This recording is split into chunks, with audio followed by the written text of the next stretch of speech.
Hi guys, I'm back with another 80/20 design for you in Frame Designer, but we're going to do something very different today. When I was modelling my sim cockpit and the current SimLab design in Frame Designer, it became very apparent how generous the size is. That makes complete sense when selling a universal one-size-fits-all product, but we don't all have space to accommodate such an imposing permanent structure in our homes. My first thought was to simply shave a bit off the existing designs we've showcased in the previous videos, but that seemed a little bit simple.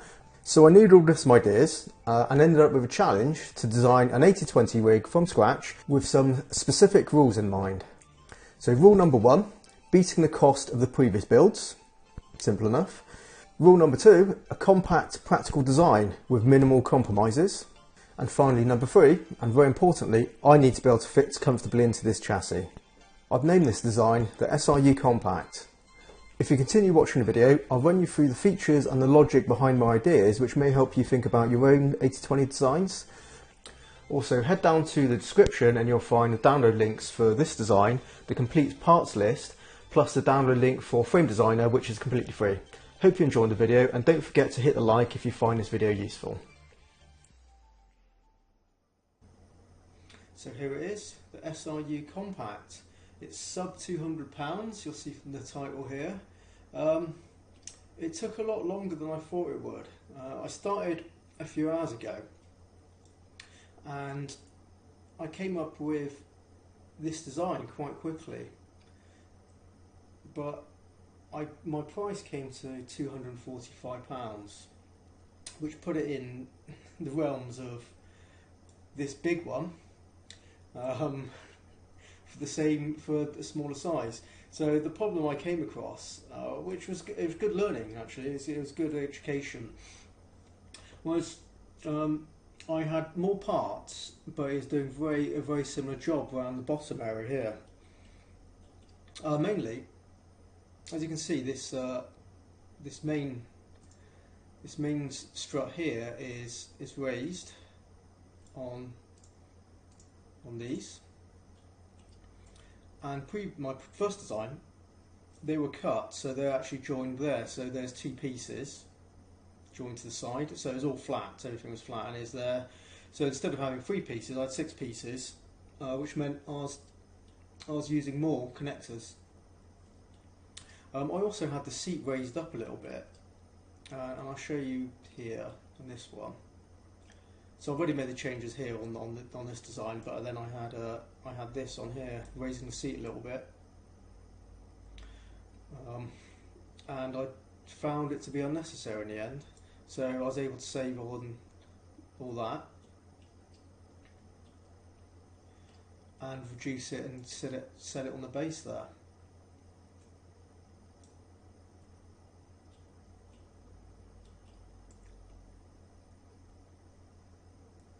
So this is my rig here, what I'm using now.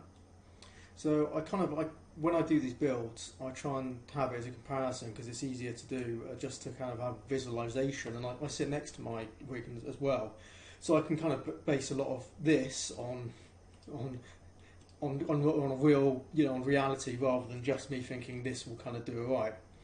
And I spent a lot of time trying to get the measurements right. And I'll show you this here, because this is quite interesting. So here's the footprint. So that's the footprint of my SimLab rig here, and this is the footprint of my compact design.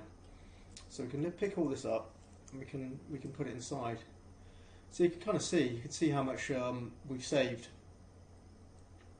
which is it's a decent amount of space we reduced it by, particularly on the length here.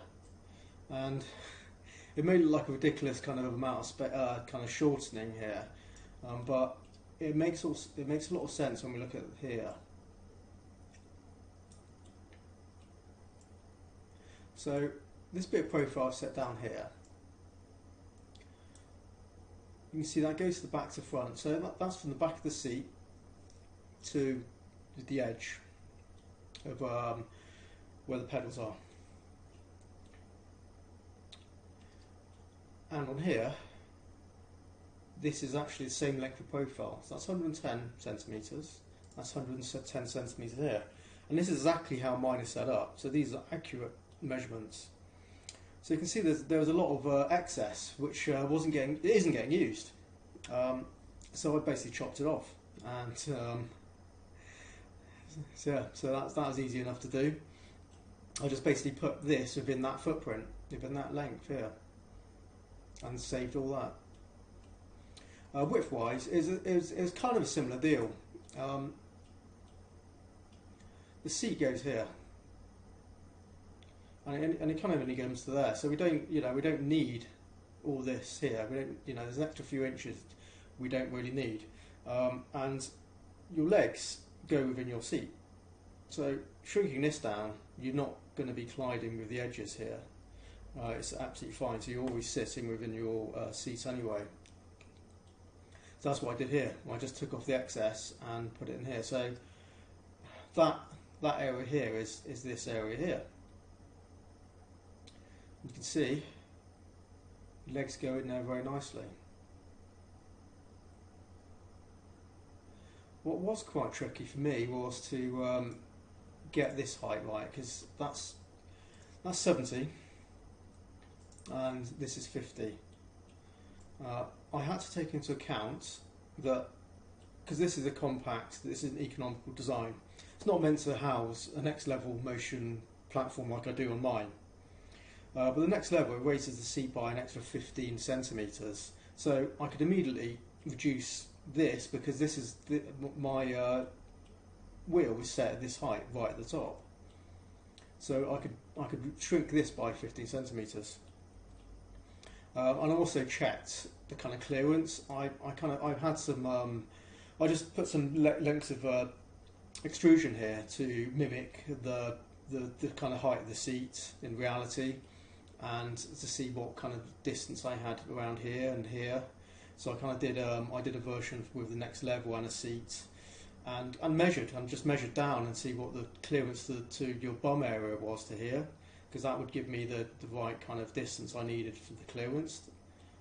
So as long as that was the same with the seat, if the seat sat there and the seat sat there at the top of the seat, where you sit, all I needed was exactly the same clearance on both of those to mimic that area.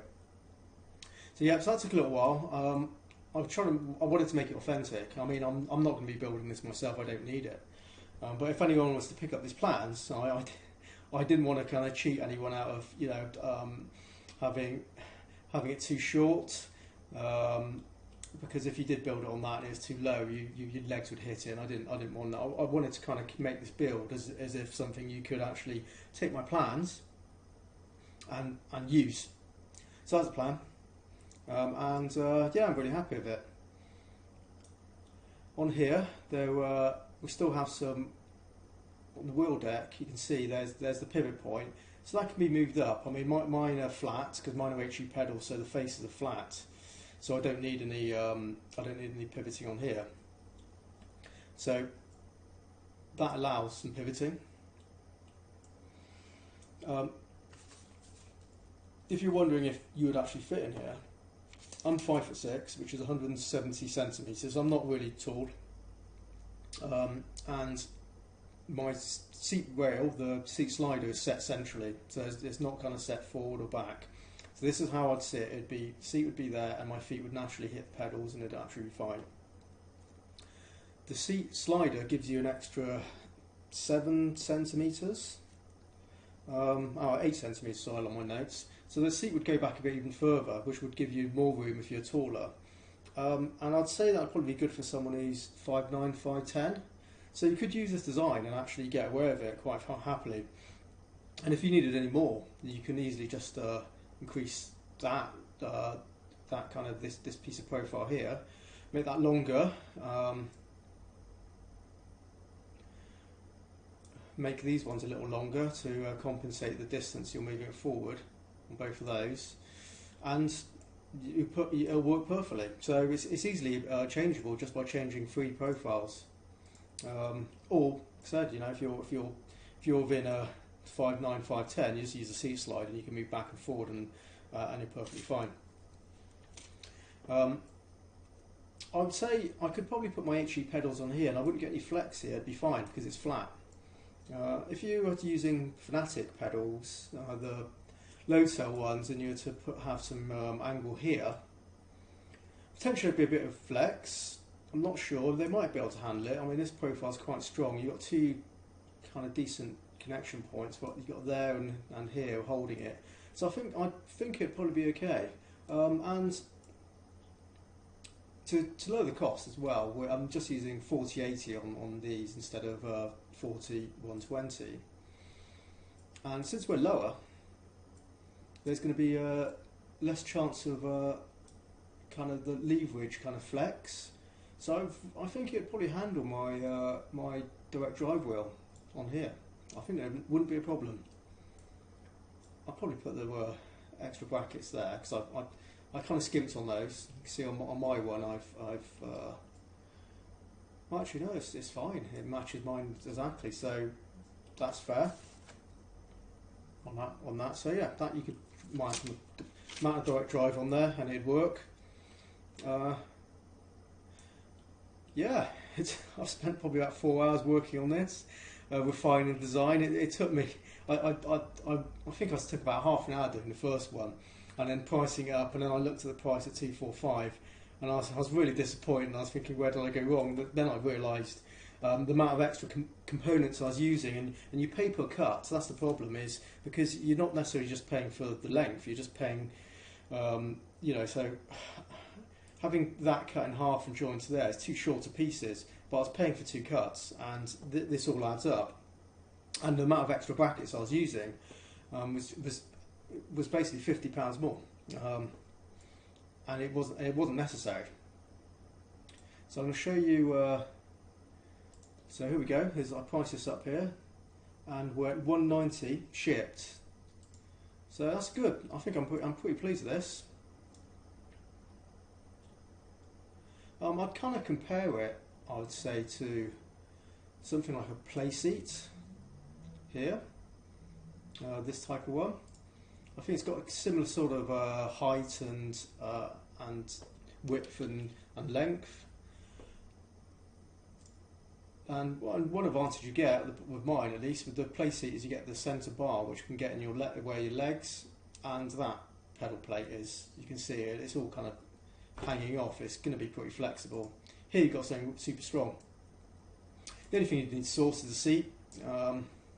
That might take, that would potentially take it over the play seat type price. Unless you're able to get that's kind of a scrapper one, go to a junkyard and get a cheap seat, and you might be kind of within a play seat type of price, but with something stronger. So I think this could, as a play seat, I kind of consider it to be the sort of living room rig. You could shove in front of your big TV and just play that way. And I think this would work in that kind of scenario as well. It's it's a little bit more bulky. What you could do, you could have this as two pieces, and use some. You can get some connecting plates. So you'd actually just buy this as two pieces, cut this in half, and use connector plates when you're using it, and just join it here. And it'd just be strong. You'd have no problems in this kind of situation. So you'd have something quite mobile. You cut it in half and you can stow it away. Move it away somewhere. No different than, say, if you wanted something like a play seat, really. And this is more sturdy, so it's good. I mean, I hope you like it. This will be my last. I don't have any more ideas for builds. I've kind of turned my channel into some sort of like 80-20 build channel, and that wasn't the intention. And I've been spending so much time doing these builds. I haven't actually done any racing, and the plan was on my channel was to do some racing stuff. And for a week I haven't done any of it because I've just been focusing on this. Because I had these ideas, they just kind of popped into my head, and I just wanted to get them out when I had them fresh. So yeah, I think that's me done on this video. I hope you like it. Plans are in the description if you want to download them and play with them, or if you want to buy this rig. Help yourself, and if you do, I'd be really, leave a comment. I'd love to hear from you and tell me how you get on, and maybe contact me and send me a picture or video, and I'll put it in another video and we can have a look at it. I'm pretty sure this works fine. I mean, like I said, I spent a long time trying to get my measurements correct. So as a working cockpit, I think it's a nice design. I really like it. I wish I had the money just to kind of throw at these things, and I'd buy the parts, and as part of this video I'll just kind of make it up. But you know, that's not practical, so I just have to leave it in this virtual dimension here. But okay then, until next time, take care and leave a thumbs up, so much appreciated. Bye bye then.